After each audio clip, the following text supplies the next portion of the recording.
Hey, what is going on, all my home slice Warframe enthusiasts and godlies around the world? I am Vance from the Warframe God Build series, and man, do I feel good today. I just feel freaking splendid, and I'm going to tell you why. Because I have perfected the Oberon build now, because there was a lot of lazy fuckers in the world that refuse to read the description section of the last Oberon ReForged. And I was acknowledging at that point that I was trying to avoid putting a forma into that Oberon because I knew that Oberon Prime was coming. And there was a few people in the comment section who were like, oh, we don't know that Oberon Prime is coming, it's just speculation. Nah, motherfucker, I knew. I knew Oberon Prime was coming, and that's why I didn't put the forma in. Therefore, I didn't swap out Energy Siphon for Growing Power. I put that much in the description, yet nobody reads those damn things. So, anyways, here we go. The new build for Oberon Prime. Right away you're going to notice that this build only uses 2 formas, whereas the last one used like, what, 5? So it's ridiculous that we could achieve basically the same type of build that we had in the last one using far less forma. That and the fact that the buff between Oberon and Oberon Prime was fucking incredible. Spot on. I gotta give a huge, massive thumbs up to Digital Extremes for that, because that was a definite help. But the things that are changed here are Growing Power, Power Drift, Blind Rage, Rage, Fleeting Expertise, Prime Flow, Prime Continuity, Phoenix Renewal, Vitality, and Prime Vigor. Phoenix Renewal is now here because the duration that used to be an issue is no longer an issue. They resolved that. They fixed that with an update that came after the ReForged video that I put out. Basically, when you had Phoenix Renewal on, it only lasted for a certain duration, and then you had to recast it, and it was fucking bullshit, and they fixed it.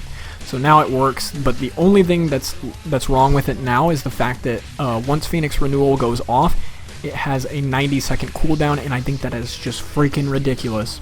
There are some nasty situations you can get involved in, especially in the Void. Like if you run into a Nullifier who has an ancient healer inside the bubble who proceeds to absorb all the damage for the heavy bombards and the heavy Grineer, you're not going to be able to take out anybody in that mob without getting into the Nullifier bubble and therefore losing all your buffs and all your bonuses and probably getting one-shotted anyways. So in that event, it's really ridiculous to have a 90-second cooldown. Just those precious milliseconds. I just often find myself wondering if Digital Extremes plays their own game. Because if they did play their own game, then they would know that the 90-second cooldown is ridiculous. But I digress. I'll calm down with the rant about Phoenix Renewal because this build is freaking amazing regardless. The biggest reason why you want to build for power strength over anything else is because the more power strength you have, the faster your regeneration is. And I've got to say at this point, this Warframe of mine can take way more abuse than anybody else. I actually had an ignorant fool in the last comment section saying that he doesn't want me to compare Oberon to Wukong or an Aros or a Rhino. Okay, cool. So I'm just going to say it to piss off that person in particular. Oberon is better at tanking than those frames.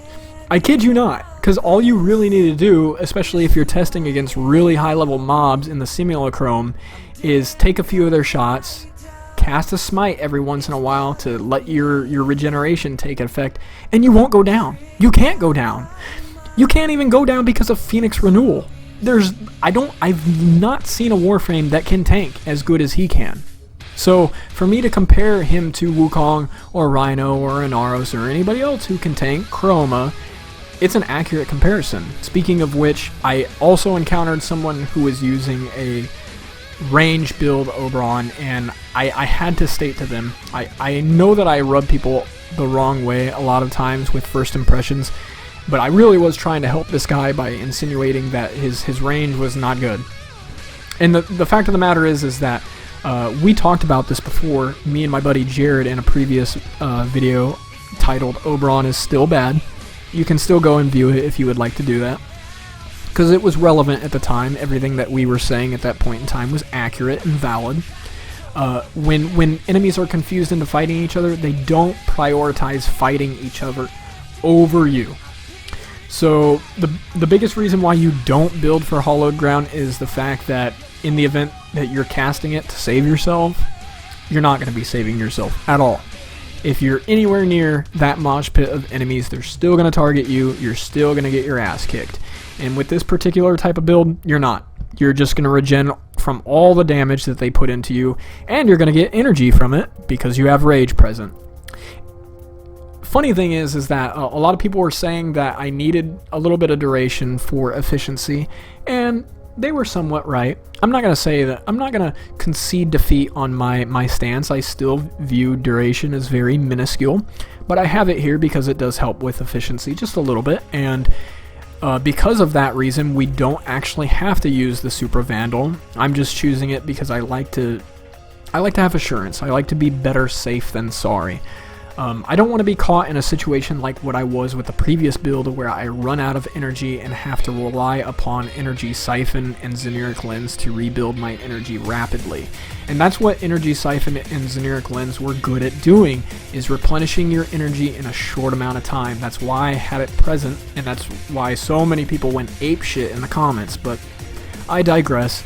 You don't need efficiency at this point in time. You could really choose any primary you wanted to, but I chose to run Super Vandal because I'd rather be safe than sorry. That is also the same reason why I'm running Racta Ballistica. It does pretty good damage, and it just barely fits. With 4 Forma, this build just barely fits. If you can manage to build all of this, this does really good damage. It gives you back your energy. It's definitely got my seal of approval. Same thing goes for Ohm.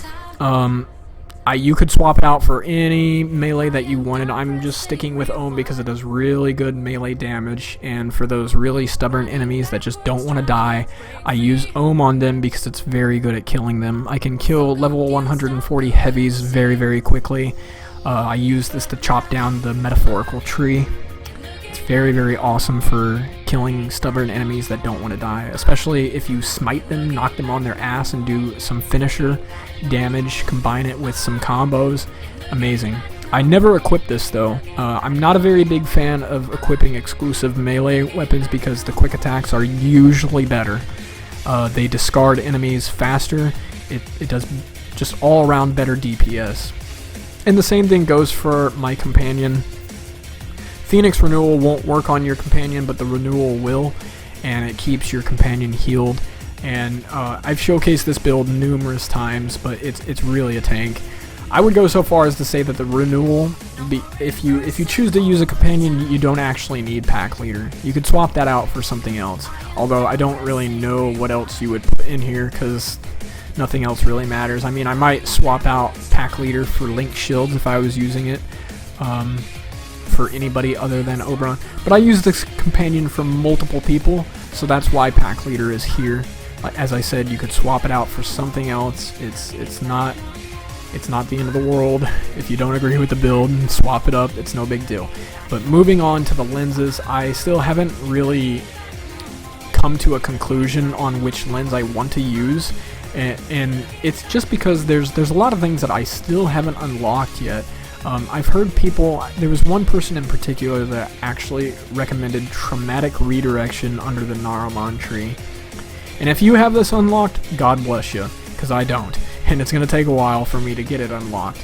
So if you can validate that this is really good to use on Oberon, if you can use it in conjunction with Rage, let me know in the comments section, because I don't know, and I would like to know. But for everything else, I'm going to either recommend probably Vizarin Lens for the instant revives, or maybe Yunaro for the armor buff gain and the turning your enemies to stone. Maybe even Matter-Eye. I would go so far as to use Matter-Eye, not for my Warframe, but for the weapons that I use on my Warframe to help increase the damage. I'm pumping really all of my resources into Blazing Fury, primarily because I use this lens mostly for Ashe. It is freaking devastating on Ashe.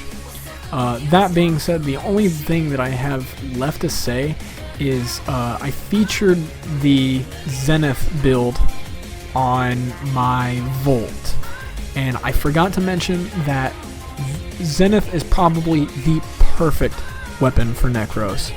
I was really just reminded of that talking about Blazing Fury because of the extra slash damage, and I just forgot to mention that Zenith does primarily slash, and every time I've killed an enemy, I've seen them fall apart, which would be an amazing weapon for Necros to use.